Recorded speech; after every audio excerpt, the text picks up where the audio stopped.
Bernard Laporte est certainement l'un des hommes les plus influents du rugby français, voire mondial.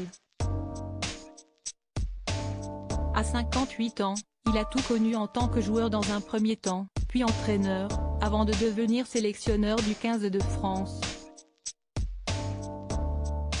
Aujourd'hui président de la Fédération française de rugby, FFR, il a permis à la France d'avoir l'organisation de la Coupe du Monde en 2023.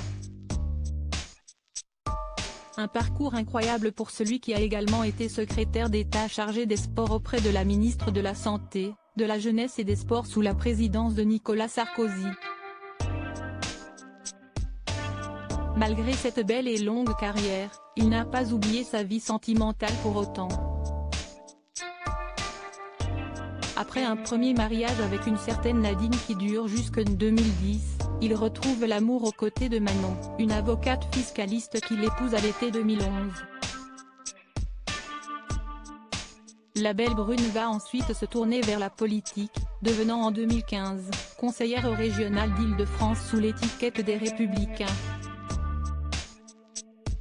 Elle va rapidement prendre du galon et elle se retrouve tête de liste aux élections municipales de 2020 à Paris dans le 7e arrondissement, avec le soutien de Cédric Villani. Une bataille politique qu'elle doit donc mener face à Rachida Dati, l'ancienne ministre de la Justice. Tout le monde tremble devant elle, mais pas moi, lance Manon Laporte à l'époque, mais malgré sa détermination, elle ne remporte pas l'élection. Un procès très médiatique à un an de la Coupe du Monde en France. Bernard Laporte et sa femme forment donc un couple soudé et le président de la FFR va bien en avoir besoin en ce moment, puisqu'aujourd'hui s'est ouvert à Paris un procès dans lequel il est le principal accusé. L'affaire s'intéresse à des soupçons de favoritisme impliquant notamment l'homme d'affaires multimilliardaire Moed Altrad. Le mari de Manon Laporte est soupçonné d'avoir, contre rétribution, accordé en 2017 au groupe de BTP du richissime homme d'affaires le premier contrat de sponsoring maillot de l'histoire du 15 de France.